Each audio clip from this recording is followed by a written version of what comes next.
उपमुख्यमंत्री यांच्या विरुद्ध कोणी समाज माध्यमांवर आरोप केले तर आतापर्यंत अनेकदा गुन्हे दाखल झालेले आहेत. अरे मुख्यमंत्र्यांनी तर जेलमध्ये टाकले, आरोप केले तर राणेंना आणि त्या कंगना रणावतला आणि त्या कोणतो आपला राणा नवनीत राणा त्याला 40 दिवस जेलमध्ये टाकला, देशद्रोहाचा खटला भरला.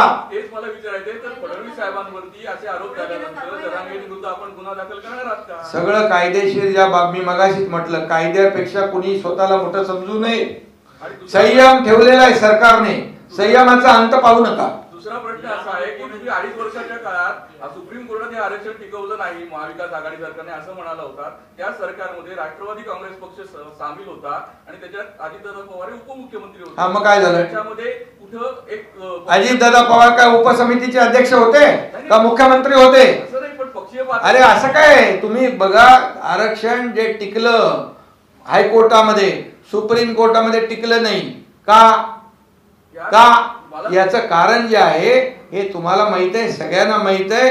आणि त्या सगळ्या त्रुट्या ज्या आहेत आणि जी निरीक्षण आहे ती आम्ही पूर्णपणे या मागासवर्ग आयोग आणि आपल्या सर्व्हेमध्ये त्याची नोंद घेतलेली आहे. माझा प्रश्न वेगळा आहे, त्या समितीमध्ये आपणही होता, त्या गव्हर्नमेंटमध्ये हा होतो ना, मी मुख्यमंत्री नव्हतो, मी त्या उपसमितीचा अध्यक्ष पण नव्हतो. कोणते अडथळे आले असं मला विचारायचं. अरे अडथळे सगळे दूर केले आम्ही. तुम्हाला मी सांगतो, राज्य सरकार ते पूर्णपणे आरक्षण टिकवणार आणि सुप्रीम कोर्टाच्या गाईडलाईन प्रमाणेच आम्ही आरक्षण दिलेलं आहे.